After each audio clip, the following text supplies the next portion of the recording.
राधे राधे। श्रीमद् भगवद गीता के द्वितीय अध्याय सांख्य योग के 40वें श्लोक में भगवान कहते हैं कि नेहाभिक्रमनाशोऽस्ति प्रत्यवायो न विद्यते स्वल्पमप्यस्य धर्मस्य त्रायते महतो भयात्। इसके भावार्थ को लें तो कहते हैं कि मनुष्य लोक में इस समबुद्धि रूप धर्म के आरंभ का नाश नहीं होता तथा इसके अनुष्ठान का उल्टा फल भी नहीं होता है, और इसका थोड़ा सा भी अनुष्ठान जन्म मरण रूपी महान भय से रक्षा कर देता है व्यक्ति का। नेहा भी क्रमनाशोस्ति, इसमें समबुद्धि समता का केवल आरंभ ही हो जाए तो उस आरंभ का कभी नाश नहीं होता।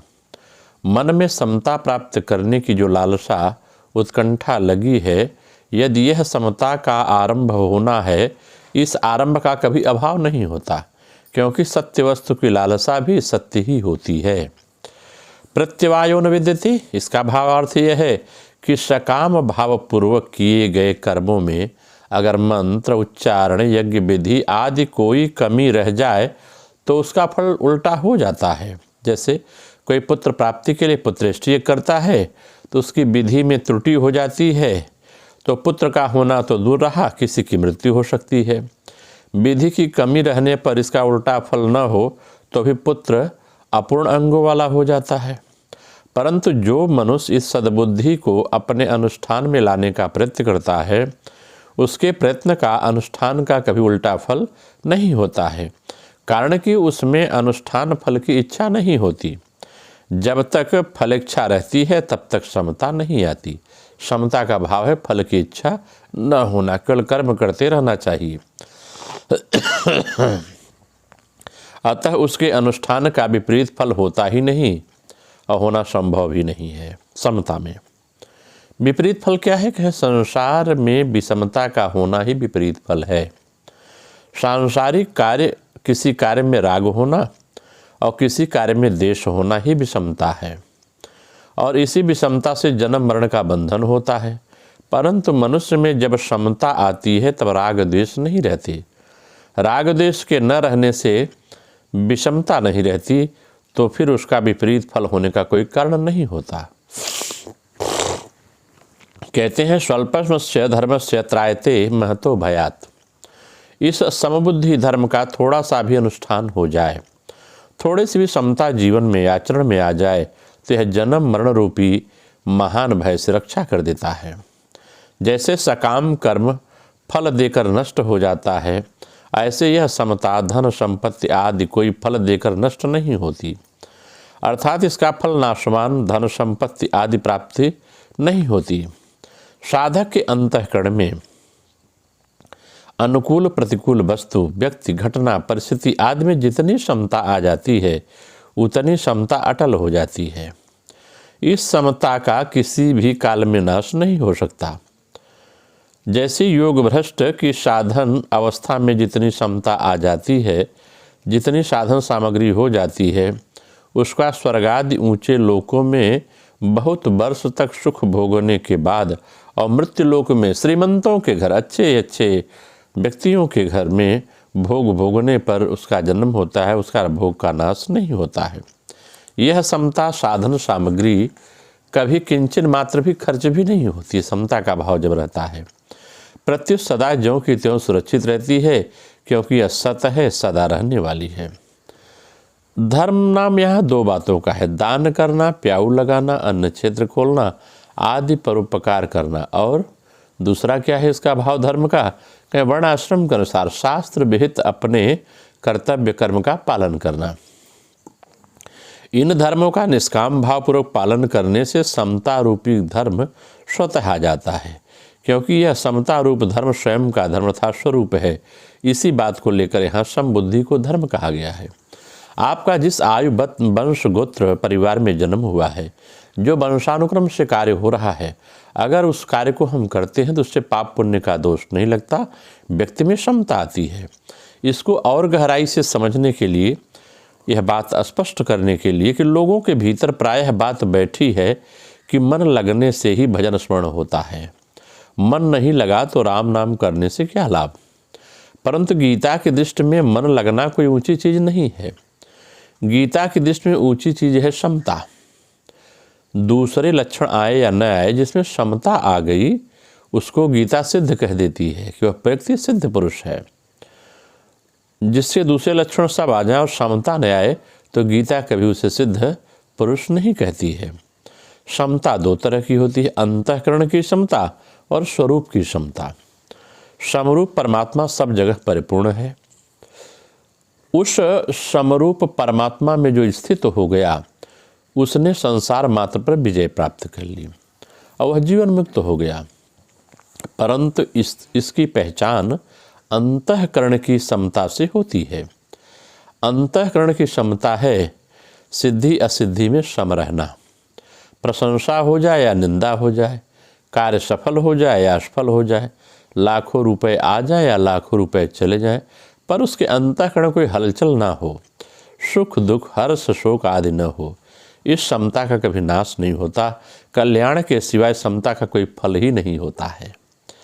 मनुष्य तप दान तीर्थ व्रत आदि कोई भी पुण्य कर्म करे वह फल देकर नष्ट हो जाता है, परंतु साधन करते करते अंतःकरण में थोड़ी क्षमता मन निर्विकारकता आ जाए तो वह नष्ट नहीं होती, प्रत्युत सबका कल्याण कर देती है। इसलिए साधना में समता जितनी ऊंची चीज है, मन की एकाग्रता उतनी चीज नहीं मानी जा सकती। मन एकाग्र होने से सिद्धियां तो प्राप्त हो जाती हैं पर कल्याण नहीं होता, परंतु समता आने पर यह मनुष्य जीव जो है संसार बंधन से सुखपूर्वक मुक्त हो जाता है। समता की महिमा में भगवान ने गीता में कहा है, 4 प्रकार से कहा है। कर्म बंधन प्रहास्यसि, समता के द्वारा मनुष्य कर्म बंधन से मुक्त होता है। नेहा भी क्रमनाशोस्ति, इसके आरंभ का भी नाश नहीं होता है। प्रत्यवायो न विद्यते, इसके अनुष्ठान का फल उल्टा नहीं होता है। स्वल्पमप्यस्य धर्मस्य त्रायते महतो भयात, इसका थोड़ा सा भी अनुष्ठान जन्म मरण रूपी महान भय से व्यक्ति की रक्षा कर लेता है। यह समता की व्याख्या, समता की महिमा भगवान ने गीता में कही है। कहते हैं कि निष्काम भाव स्वल्पमस्य धर्मस्य त्रायते महतो भयात, इसका भावार्थ यह है कि निष्काम भाव थोड़ा होते हुए भी सत्य है और भय महान होते भी असत्य है। जैसे मन भर रुई हो, उसको जलाने के लिए मन भर अग्नि की जरूरत नहीं पड़ती। रुई 1 मन हो या 100 मन हो, उसको जलाने के लिए 1 दिया सलाई ही पर्याप्त है। 1 दिया सलाई लगाते ही वह रुई खुद दिया सलाई अर्थात अग्नि बन जाया करती है। पूरी रुई अग्नि के समान होती है। रुई खुद दिया सलाई की मदद करेगी, अग्नि रुई के साथ नहीं होगी, प्रत्युत रुई खुद ज्वलनशील होने के कारण अग्नि के साथ एक हो जाती है। इसी तरह असंगतता आग है और संसार रुई है। संसार से असंगत होते ही संसार अपने आप नष्ट हो जाएगा, क्योंकि मूल में संसार की सत्ता न होने से उससे कभी संग हुआ ही नहीं है जीव का। थोड़े से थोड़ा त्याग भी सत्य है और बड़ी से बड़ी क्रिया भी असत्य है। क्रिया का तो अंत होता है पर त्याग का अनंत होता है, त्याग अनंत होता है। इसलिए यज्ञ दान तप आदि क्रिया तो फल देकर नष्ट हो जाती है, पर त्याग कभी नष्ट नहीं होता। त्याग के अनंत सृष्टि का त्याग हो जाता है, क्योंकि अहम ने ही संपूर्ण जगत को धारण कर रखा है। कहते यही अहम है जिसने संपूर्ण जगत को धारण कर रखा है। अगर हम इस विषय वस्तु की क्रिया योग के रूप में व्याख्या करें, जिसे आध्यात्मिक व्याख्या कहते हैं यह क्रिया योग में कहा गया है कि किसी कार्य को करते करते यदि विघ्न उपस्थित होता है तो पूरा नहीं होता।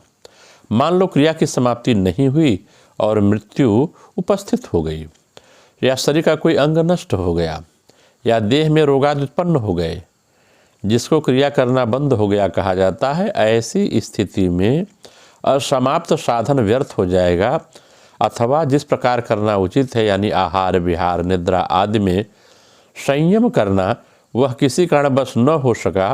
वैसी श्रद्धा न होने के कारण क्रिया उस प्रकार उत्साह से न हो सकी। ये सब प्रत्यवाय अगर उपस्थित हो जाते हैं परिस्थितियाँ, तब तो सारा परिश्रम व्यर्थ हो गया। इसका उत्तर यह है कि यह व्यर्थ नहीं होता है। यदि नियम आदि की रक्षा करते हुए साधन कर सको तो बहुत अच्छा, अथवा प्राणपन से चेष्टा करते हुए दीर्घ काल तक प्रतिदिन नियमित साधना करते रहो तो अच्छा है, क्योंकि इस प्रकार करने से फल की शक्ति का प्रत्यक्ष दर्शन होता है।